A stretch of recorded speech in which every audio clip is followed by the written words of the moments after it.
बिस्मिल्लाहिर्रहमानिर्रहीम। अस्सलाम वालेकुम स्टूडेंट्स, इस वीडियो से हम चैप्टर नंबर 2 को स्टार्ट करने जा रहे हैं। जो नेशनल बुक फाउंडेशन की जो न्यू बुक इस साल इंप्लीमेंट की गई है उसका चैप्टर नंबर 2 स्टार्ट करेंगे। इससे पहले मैं ऑलरेडी चैप्टर नंबर 1 कंप्लीट कर चुका हूं अपने यूट्यूब चैनल के ऊपर। आप प्लेलिस्ट में जाके मेरी वो वीडियोस देख सकते हैं। चैप्टर नंबर 1 से रिलेटेड वो हमारा कंप्लीट हो चुका है।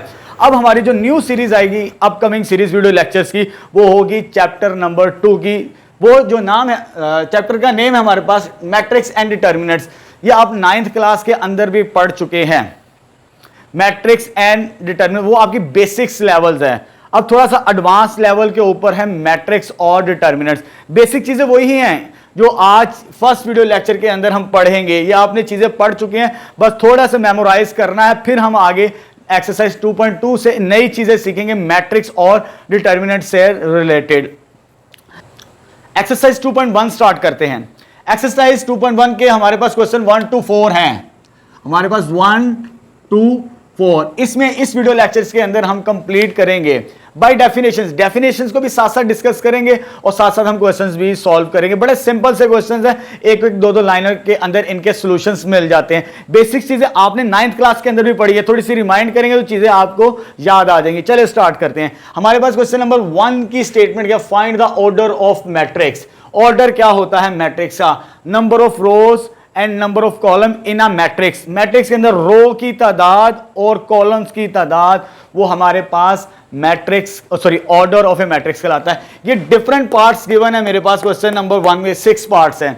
इसमें जस्ट हमने ऑर्डर बताना है कि इन सब का ऑर्डर क्या बनता है। एक एक लाइन के अंदर इनके सॉल्यूशंस, कोई ज्यादा कैलकुलेशन नहीं करनी। चले स्टार्ट करते हैं। अगर हम देखें मेरे पास एक मैट्रिक्स गिवन है, पहले तो आपने ये चेक करना है इसमें रोज कितनी है। अगर आप रोज को चेक करेंगे तो आपके पास आ जाएंगी 2 रोज हैं। जब कॉलम्स को चेक करेंगे 1 2 एंड 3, यानी इसमें 2 रोज हैं और 3 कॉलम्स हैं। अगर इसको ऑर्डर लिखना चाहे, ऑर्डर ऑफ ए, इस तरह लिखें स्मॉल, इस तरह लिख लें इसकी रिप्रेजेंटेशन ऑर्डर ऑफ ए, यानी इस मैट्रिक्स का ऑर्डर हम लिखेंगे 2/3। इस तरह 2/3 मींस 2 रोज 3 कॉलम्स। सिंपल इसका सॉल्यूशन है।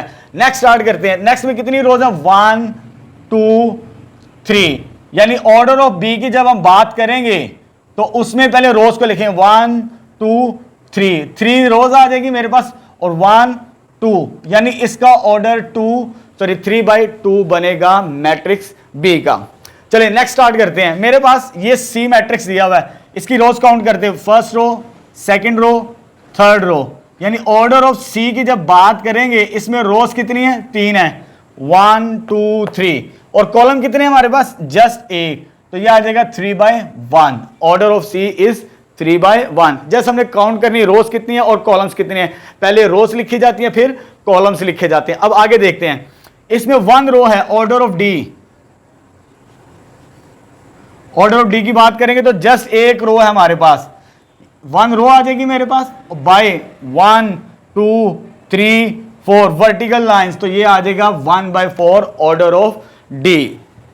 नेक्स्ट मेरे पास हॉरिजॉन्टल में भी 1 है और वर्टिकल में भी 1 है। जब ऑर्डर ऑफ ई लिखेंगे हम इसका, दैट इज इक्वल टू 1 रो, पहले रो लिखनी है 1 बाय, और कॉलम कितने हैं? वो भी 1 है, तो इसका ऑर्डर क्या आ जाएगा? 1/1। चले नेक्स्ट। इसमें हमारे पास कितनी है ऑर्डर ऑफ एफ में? रोज कितनी है? फर्स्ट रो सेकंड रो, यानी मेरे पास आ जाएगी 2 rows by first column second column, तो ये आ जाएगा 2/2। ये मेरे पास ऑर्डर आ चुका है तमाम जो मैट्रिक्स दिए गए थे। बड़ी सिंपल सी टेक्निक है, आपने जस्ट काउंटिंग करनी है रोज कितने हैं और कॉलम्स कितने हैं। रोज हॉरिजॉन्टल शेप के अंदर लाइन होती है और कॉलम्स वर्टिकल शेप के अंदर लाइन ड्रॉ कर लें तो आपको ऑर्डर का पता चल जाएगा। बड़ा सिंपल सा क्वेश्चन था। चलिए आगे चलते हैं। हमारे पास क्वेश्चन नंबर 2 की स्टेटमेंट देखते हैं। Question number 2, identify the matrix. ये मेरे पास डिफरेंट मैट्रिक्स गिवन है ए से लेकर एफ तक। अगेन बताना है कि कौन कौन सा स्क्वायर है, रेक्टेंगुलर है, आइडेंटिटी है, रो है, कॉलम है, यानी इनमें से बताना है कि ये जो 6 मैट्रिक्स गिवन है इनका क्या नाम है। साथ साथ डेफिनेशंस भी समझेंगे जो आप 9th क्लास के अंदर पढ़ चुके हैं, और इनके आइडेंटिफाई भी करेंगे। ये जो मैट्रिक्स गिवन की है ए से लेकर एफ तक, इनमें से ये कौन सा बनता है मैट्रिक्स। चलिए स्टार्ट करते हैं। स्टार्ट करने से पहले हमें उसकी चेक करने पड़ेगा ऑर्डर, कितनी रोज और कितने कॉलम्स हैं। जब भी आपने इस चीज को चेक करना है, स्क्वायर है, रेक्टेंगुलर है, आइडेंटिटी है, रो है, कॉलम है, तो पहला काम है कि आपने चेक करना है कि उसका ऑर्डर कितना है। अगर मैं इसके ऑर्डर की बात करूं, इसको मैं बेस पे लिख रहा हूं, फर्स्ट रो सेकंड रो, यानी 2 रोज है मेरे पास और 1 2 3 और ये आ जाएगा 3। क्या ये नंबर सेम है? नहीं, number of rows is not equal to number of columns. ये डेफिनेशन है रेक्टेंगुलर मैट्रिक्स की। अगर नंबर ऑफ रोज इक्वल नहीं है नंबर ऑफ कॉलम से के साथ तो रेक्टेंगुलर मैट्रिक्स कहलाता है। तो इट्स मीन, तो ये मेरे पास आ जाएगा रेक्टेंगुलर मैट्रिक्स, रेक्टेंगुलर मैट्रिक्स।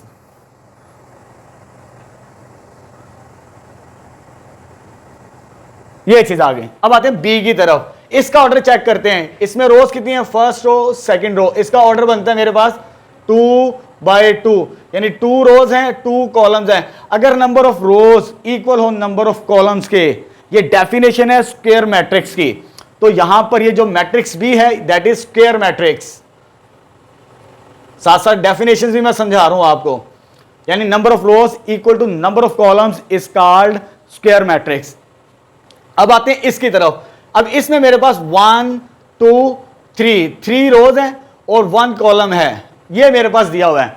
अब ये इक्वल तो नहीं है, लेकिन ये वाला जो नंबर है ना सेकंड वाला, इसमें 1 को रिप्रेजेंटेशन है, यानी कॉलम 1 है। अगर किसी मैट्रिक्स में एक कॉलम आ जाए, यानी वर्टिकल लाइन एक ही ड्रा हो, ये 1 2 3 रोज तो ज्यादा है, लेकिन ये मेरे पास वर्टिकल लाइन में एक ही बनती है, तो मेरे पास वो कॉलम मैट्रिक्स कहलाता है। यानी कॉलम मैट्रिक्स की डेफिनेशन है, इफ अगर किसी मैट्रिक्स के अंदर एक कॉलम हो, if a matrix has 1 column is called column matrix. तो ये मेरे पास कॉलम मैट्रिक्स आ जाएगा। Third one. अब आते हैं नेक्स्ट। ये मेरे पास दिया हुआ डी, इसका भी ऑर्डर चेक करते हैं। इसमें 1 2 3 रोज हैं, 3 रोज आ गई मेरे पास, और कॉलम्स कितने? 1 2 3, ये चीज आ गई। Again number of rows is equal to number of columns. अगर ये सेम हो जिस तरह यहां पर था, तो ये कौन सा मैट्रिक्स होगा? Square matrix. ये चीज आ जाएगी मेरे पास। ठीक है स्टूडेंट्स, अब आते हैं नेक्स्ट की तरफ। ये मेरे पास ई दिया है, ई। अब ई के अंदर ये पहले हॉरिजॉन्टली शेप चेक करें। रो मेरे पास 1 है और कॉलम कितने हैं? 1 2 और 3, 1/3, यानी इसका ऑर्डर 1/3 है। जैसे इस कॉलम में एक कॉलम था, सॉरी इस मैट्रिक्स में एक कॉलम था, इस मैट्रिक्स में एक रो है। जिस मैट्रिक्स के अंदर एक रो हो तो वो रो मैट्रिक्स कहलाती है। तो इसमें 1 रो है, तो ये रो मैट्रिक्स आएगा हमारे पास। ठीक है स्टूडेंट्स, क्लियर है? साथ साथ डेफिनेशन भी मैं समझा रहा हूं। अब आते हैं लास्ट एफ की तरफ। इसका ऑर्डर चेक करते हैं। इसमें 1 रो और 1 कॉलम है, 1/1, इसका ऑर्डर बनता है 1/1, क्योंकि ये सेम है। जैसे यहां पर सेम था, जैसे यहां पर सेम था। अगर number of rows equal to number of columns हो, दैट इज स्क्वायर मैट्रिक्स। तो ये मेरे पास आ जाएंगे 6 के 6 आंसर्स इनकी अकॉर्डिंग, जिसमें हमने आइडेंटिफाई करना था। अब आते हैं क्वेश्चन नंबर 3 की तरफ। इसमें भी आइडेंटिफिकेशन चेक करनी है हमने। आइडेंटिफाई करना है मैट्रिक्स कौन कौन सा? Diagonal, scalar, identity, lower and upper triangular. ये भी मेरे पास डिफरेंट मैट्रिक्स दिए हुए हैं। अब इनकी डेफिनेशंस को भी साथ साथ समझेंगे और साथ साथ मेंशन करेंगे कि हमारे पास कौन सा स्केलर है, कौन सा डायगोनल है, कौन सा आइडेंटिटी है, कौन सा लोअर है, कौन सा अपर है। चलिए आइडेंटिफाई करते हैं। डायगोनल है, स्केलर है, आइडेंटिटी है, लोअर है या अपर। अब इनके लिए कंडीशन है कि ये जो डायगोनल वैल्यूज हैं, इसको आप डॉटेड लाइन के साथ मार्क कर ले। मैंने डॉटेड लाइन के साथ मार्क कर लिया सबसे पहले, जब भी डायगोनल आपके पास आ जाए। अब ये डायगोनल के ऊपर वाली टर्म 0 है सारी की सारी, लेकिन नीचे नॉन जीरो, सारी 0 नहीं है। जहां पर सारी 0 ना हो तो उन पॉइंट्स को आपस में मिला के एक ट्राइंगल को जनरेट करें। आप पहले डायगोनल्स को मिलाएं, डायगोनल्स की तमाम वैल्यूज डिफरेंट हैं। उसके बाद जब ऊपर वाली वैल्यूज सारी 0 हो, नीचे 0 ना हो, तो अगर इनको ज्वाइंट करेंगे तो मेरे पास एक ट्राइंगल बनेगी, यानी ये डायगोनल्स के नीचे है। और इसे लोअर यानी डायगोनल्स के नीचे जाने, इसे हम लोअर ट्रायंगुलर मैट्रिक्स कहते हैं। तो ये आ जाएगा मेरे पास लोअर ट्रायंगुलर ट्रायंगुलर मैट्रिक्स। तो ये तो फर्स्ट बन गया मेरे पास ए मेरे पास गिवन है लोअर ट्रायंगुलर मैट्रिक्स। अब आते हैं बी की जानिब। जब मैं बी को डायगोनल्स को मार्क करता हूं, इसमें ऊपर वाली टर्म्स भी सारी जीरो हैं और नीचे वाली टर्म्स भी सारी जीरो हैं। जब ऊपर और नीचे तमाम टर्म्स जीरो हो, या तो हमारे पास वो बचेगा डायगोनल होगा, स्केलर होगा या आइडेंटिटी होगा। इन तीनों में से कोई एक होगा जब आप डायगोनल्स को मार्क कर लेंगे। अब इनमें से कौन सा होगा? अगर डायगोनल्स की वैल्यू सेम है, यहां पर सेम मेंशन की गई है, अगर ये डायगोनल की वैल्यू सेम है तो स्केलर मैट्रिक्स होगा। अगर डायगोनल्स के अंदर सेम वैल्यूज, ऊपर भी तमाम टर्म जीरो, नीचे भी तमाम टर्म जीरो, तो ये मेरे पास आ जाएगा स्केलर मैट्रिक्स। ये चीज आ जाएगी। अब आते हैं नेक्स्ट। अगेन उसी तरह आप ड्रॉ करें डायगोनल्स को डॉटेड लाइन के अंदर। अब डायगोनल के ऊपर वाली टर्म जीरो है, नीचे वाली तो जीरो नहीं है, तो नीचे वाले से हम डॉटेड लाइन के अंदर एक ट्राइंगल जनरेट कर लेते हैं। तो ये डायगोनल के नीचे बन रही है, जब डायगोनल के नीचे बनेगी तो ये लोअर ट्रायंगुलर मैट्रिक्स है। तो यहां पर ये भी आ जाएगा लोअर ट्रायंगुलर मैट्रिक्स, ये चीज आ जाएगी। अब आते हैं नेक्स्ट। अगेन डी की तरफ डायगोनल्स को मार्क कर लिया पहले। जब डायगोनल को मार्क कर ले, ऊपर भी तमाम टर्म जीरो, नीचे भी तमाम टर्म जीरो, जैसे यहां पर थे डायगोनल को मार्क किया, ऊपर भी तमाम टर्म जीरो, नीचे भी तमाम टर्म जीरो, लेकिन डायगोनल्स के अंदर वैल्यू सेम है। यहां पर मैंने बताया था अगर वैल्यू सेम हो तो वो स्केलर, लेकिन स्केलर के लिए कंडीशन है कि नॉट इक्वल 1। अगर वो 1 आ जाए और वैल्यू सेम हो और 1 आ जाए डायगोनल्स की तमाम वैल्यूज, तो वे हमारे पास आइडेंटिटी मैट्रिक्स कहलाता है। वो कौन सा मैट्रिक्स कहलाएगा? Identity matrix. तो ये मेरे पास आ जाएगा आइडेंटिटी मैट्रिक्स।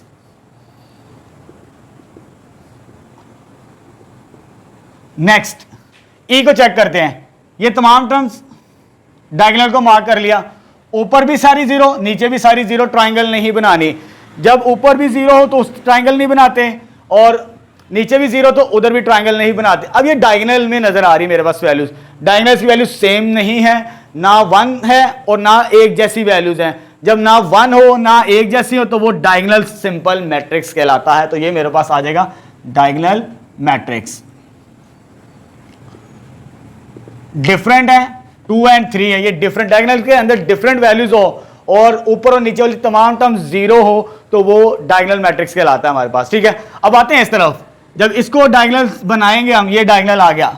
अब ये नीचे वाली तमाम टर्म जीरो है, लेकिन जब हमने ट्राइंगल बनानी है तो ये बनती है मेरे पास, ये डायगोनल के ऊपर बन रही है। जब डायगोनल के ऊपर बनेगी तो इसे कहेंगे upper triangular matrix, upper triangular matrix. तो ये मेरे पास आ जाएगा EF का, सॉरी। अब आते हैं नेक्स्ट। अब ये मेरे पास G दिया हुआ है, इसको मार्क कर लेते हैं।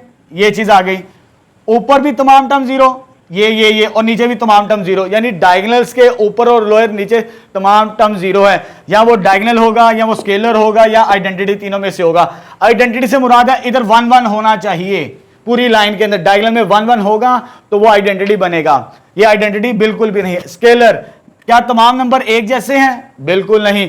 एक जैसे होंगे तो वो स्केलर होगा डायगोनल्स के अंदर, डिफरेंट होंगे तो डायगोनल होगा सिंपल। अगर डिफरेंट होंगे डायगोनल्स के अंदर नंबर्स तो वो डायगोनल मैट्रिक्स कहलाएगा। तो ये डायगोनल मैट्रिक्स हमारे पास, तो ये आ जाएगा डायगोनल मैट्रिक्स। बड़ी सिंपल सी टेक्निक है, आप डायगोनल्स को ड्रॉ करें और बता सकते हैं। अब यहां पर भी डायगोनल्स को मार्क कीजिए। ये डायगोनल आ गया मेरे पास, ऊपर भी जीरो, नीचे भी जीरो, ऊपर भी जीरो और नीचे भी जीरो, तमाम टर्म्स। अब इसमें देखते हैं या वो ये वाला नंबर होगा या ये वाला होगा या ये वाला होगा।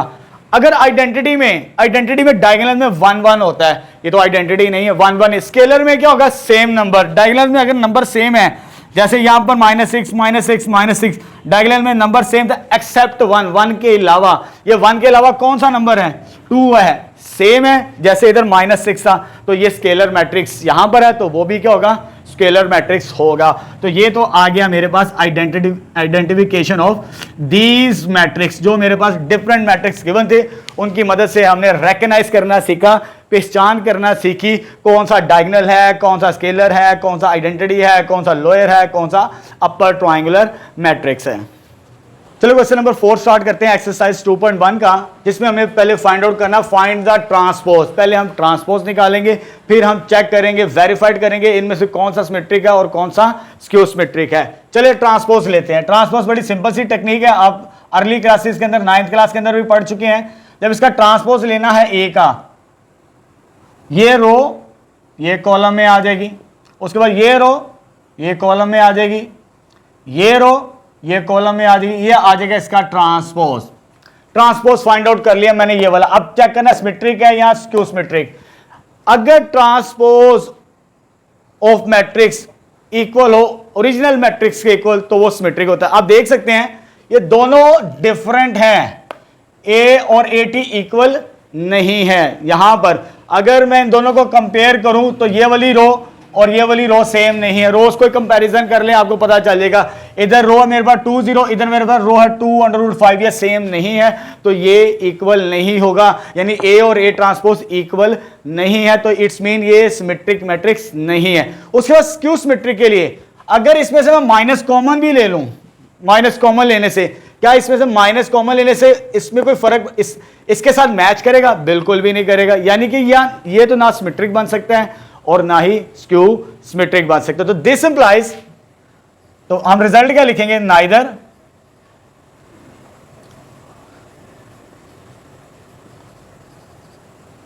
Neither symmetric nor skew symmetric.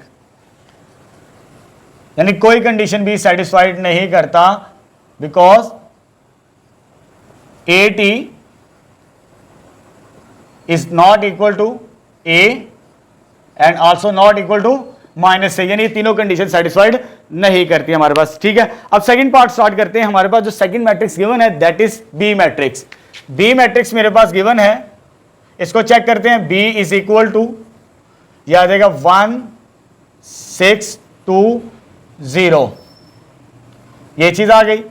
जब इसको भी हम चेक करेंगे, बी ट्रांसपोज लेते हैं इसका, बी का ट्रांसपोज, ये एक रो है, मींस ये रो मैट्रिक्स है, इसको कॉलम में लिख देते हैं, तो ये आ जाएगा मेरे पास 1 6 2 0। क्या ये बी के इक्विवेलेंट है जब उसका ट्रांसपोज लिया बी का? नहीं। अगर इसी शेप में इधर बनता तो इक्विवेलेंट होना था। इस केस में भी ना वो स्क्यू सिमेट्रिक बनेगा ना ही सिमेट्रिक बनेगा, तो यही स्टेटमेंट लिखेंगे, नाइदर सिमेट्रिक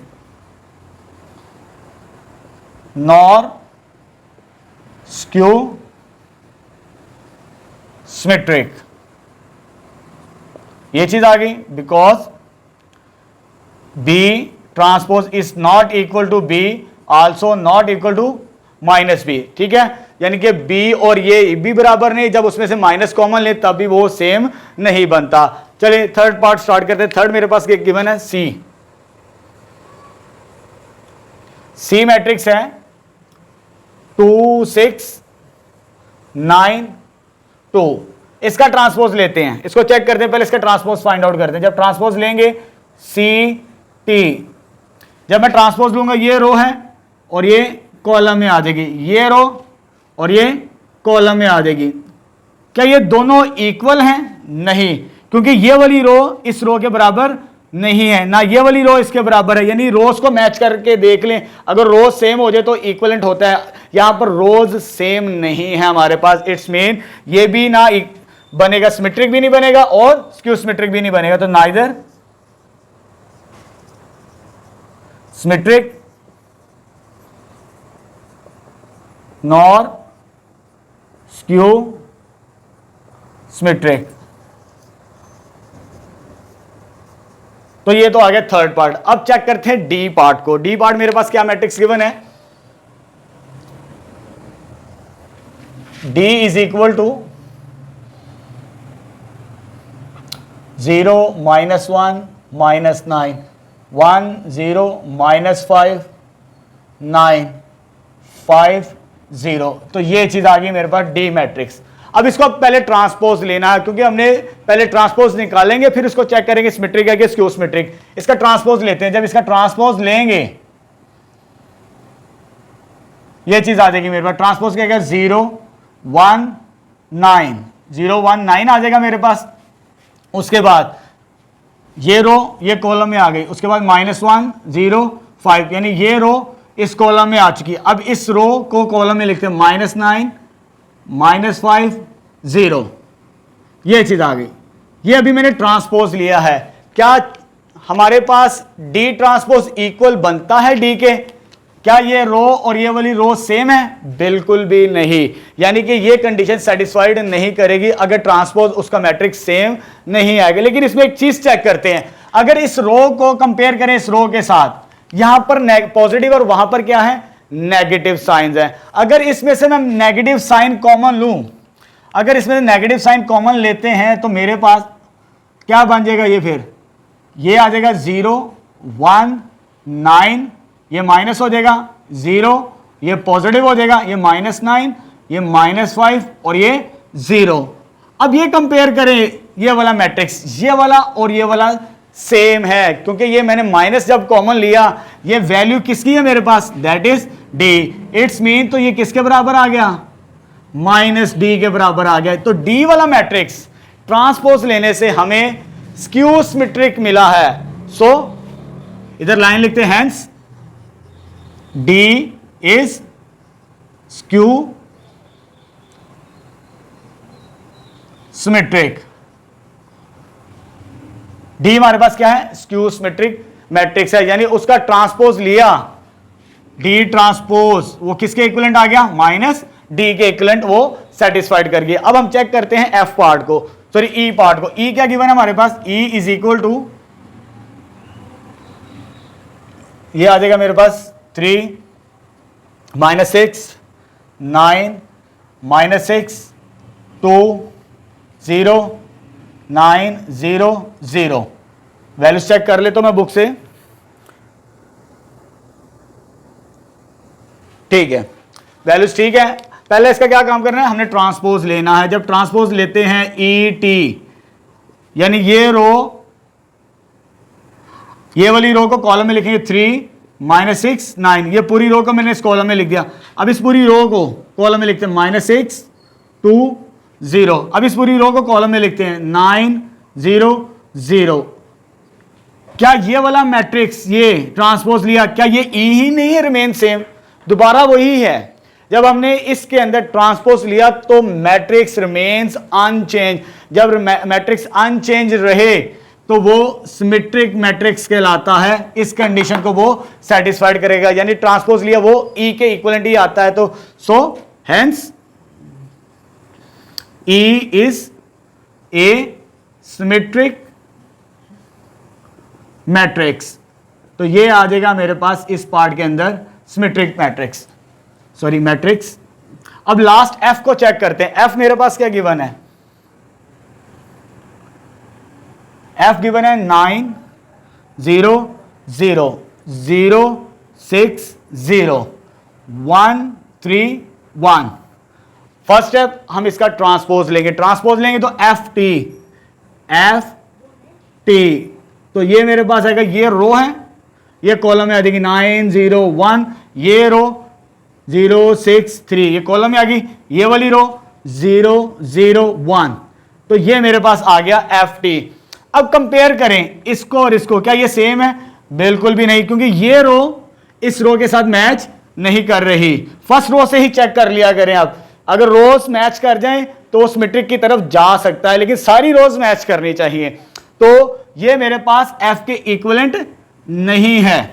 तो अगर मैं माइनस भी कॉमन लूं तो वो नेगेटिव साइन भी कंपेयर नहीं करता, सेटिस्फाइड नहीं करता। तो ये ना मैट्रिक्स सिमेट्रिक है और ना ही स्क्यू सिमेट्रिक है। हेंस तो हम लाइन लिखेंगे, hence F is neither symmetric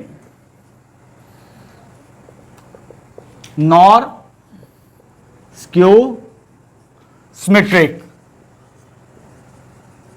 तो मेरे पास कोई भी कंडीशन सेटिस्फाइड नहीं कर रहा, ना सिमेट्रिक की ना स्क्यू सिमेट्रिक। तो ये क्या लिखेंगे? F T is not equal to F also not equal to negative matrix. तो इस केस के अंदर भी कंडीशन सेटिस्फाइड नहीं करता सिमेट्रिक की और स्क्यू सिमेट्रिक। तो बड़ी सिंपल सी टेक्निक थी। लास्ट पार्ट के अंदर हमने चेक किया कि कौन सा मैट्रिक्स हमारे पास स्क्यू है और कौन सा मैट्रिक स्क्यू सिमेट्रिक है। यहां पर सिर्फ दो पार्ट से, एक डी वाला स्क्यू सिमेट्रिक मिला था और दूसरा ई वाला हमारे पास सिमेट्रिक मिला था। यानी इस क्वेश्चन के अंदर हमने तीन चीजें सीखी, ट्रांसपोज, सिमेट्रिक और स्क्यू सिमेट्रिक। ये तो थी हमारी एक्सरसाइज 2.1 कंप्लीट, क्वेश्चन नंबर 1 से लेकर 4 तक।